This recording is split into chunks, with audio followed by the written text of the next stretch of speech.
अब बात असत्य पर सत्य और अधर्म पर धर्म की विजय के महापर्व की। आज विजयदशमी है। देश के अलग अलग हिस्सों में रावण दहन की तैयारी चल रही है, शस्त्र पूजा की जा रही है। आज रक्षा मंत्री राजनाथ सिंह ने दार्जिलिंग के सुकना कैंट में विजयदशमी के मौके पर शस्त्र पूजा की, दुनिया को भारत की ताकत का ट्रेलर दिखाया।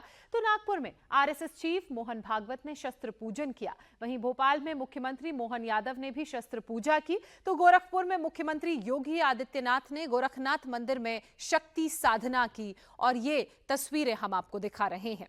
सबसे पहले बात आरएसएस चीफ मोहन भागवत की करते हैं, जिन्होंने विजयदशमी के मौके पर हिंदुओं से एकजुट होने की अपील की है। भागवत ने कहा कि दुर्लभ रहना अपराध है, दुर्बल रहना अपराध है। हिंदू समाज को समझ में यह आना चाहिए। आरएसएस प्रमुख ने यह भी कहा कि हाल ही में गणेशोत्सव के दौरान विसर्जन जुलूसों पर पथराव हुआ।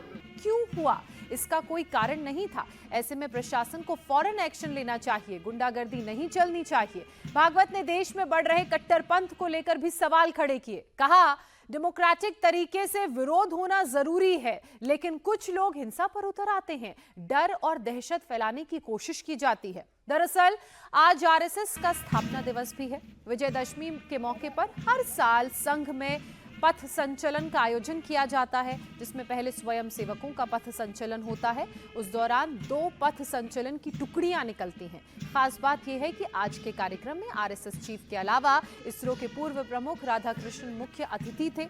इसके अलावा शस्त्र पूजन कार्यक्रम में केंद्रीय मंत्री नितिन गडकरी, महाराष्ट्र के डिप्टी सीएम देवेंद्र फडणवीस भी मौजूद रहे। भारत आगे बढ़ रहा है, लेकिन भारत आगे न बढ़े ऐसा चाहने वाली शक्तियां भी दुनिया में है, जिनके निहित स्वार्थ मार खाते हैं भारत के प्रमुखत्व के कारण।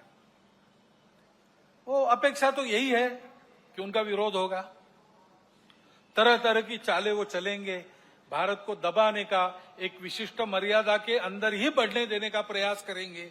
वैसा हो भी रहा है, क्योंकि आखिर अभी तक भारत छोड़कर बाकी विश्व ने अपने स्वार्थ की बलि देकर भी दुनिया को बड़ा करने का मार्ग पकड़ा नहीं है। हम ये करते हैं, आज भी कर रहे हैं, सबको मदद करते हैं। हमारी शत्रुता करने वालों को भी आवश्यकता में मदद करने वाले हम हैं। शांति रहे इसलिए अपने हितों का बलिदान भी हमने कई बार किया है और करते हैं। ऐसा स्वभाव दुनिया में नहीं है, और इसलिए भारत आगे बढ़ रहा है या कोई भी देश आगे बढ़ रहा है, कल चल के हमारा स्पर्धक बनेगा ऐसा डर जिनको लगता है, वो उस देश में तरह तरह के उत्पाद करने में कम नहीं करते। भाषा तो विश्व बंधुत्व की होती है, परंतु वो वहां तक ही है। अपने निहित स्वार्थ ठीक रहने चाहिए, अपनी सुरक्षा को धक्का नहीं लगना चाहिए। संघ प्रमुख ने हमास इजरायल युद्ध को लेकर बांग्लादेश के मौजूदा हालातों का भी जिक्र किया। भागवत ने कहा कि बांग्लादेश में हिंदुओं पर अत्याचार हो रहा है, उन्हें एकजुट होना चाहिए। हिंसा का सहारा लिए बिना भी संगठित रहना जरूरी है। भागवत ने कहा कि बांग्लादेश में भारत के खिलाफ साजिश हो रही है, कट्टरपंथी भड़का रहे हैं, भारत को दुश्मन बनाने का नैरेटिव चलाया जा रहा है, भारत के खिलाफ पाकिस्तान से दोस्ती का एजेंडा चलाया जा रहा है, पाकिस्तान के परमाणु हथियारों का हवाला दिया जा रहा है, भारत को आगे बढ़ने से रोकने की साजिश तक रची जा रही है। अब हमारे पड़ोस में ही बांग्लादेश में क्या हुआ, उसके कुछ तात्कालिक कारण और पहलू है, ये बात ठीक है, लेकिन इतना बड़ा उत्पाद तो उससे नहीं होता।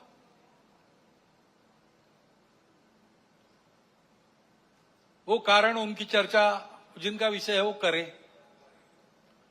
परंतु 2 बातें ध्यान में आती है। पहली बात है कि उस उत्पाद के कारण वहां के हिंदू समाज पर जो अत्याचार बार बार होते हैं, उस परंपरा को फिर से दोहराया गया।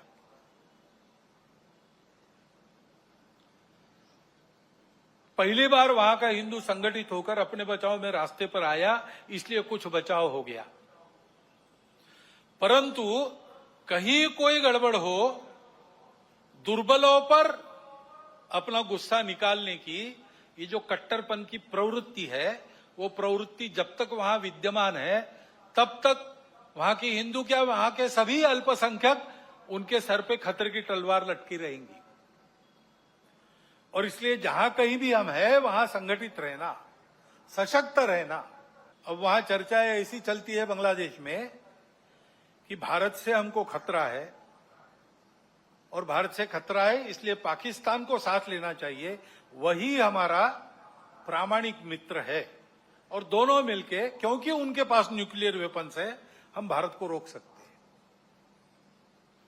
जिस बांग्लादेश के निर्माण में भारत की पूरी सहायता हुई, जिस बांग्लादेश के साथ भारत ने अब तक कोई वैरभाव रखा नहीं, आगे भी नहीं रखेंगे,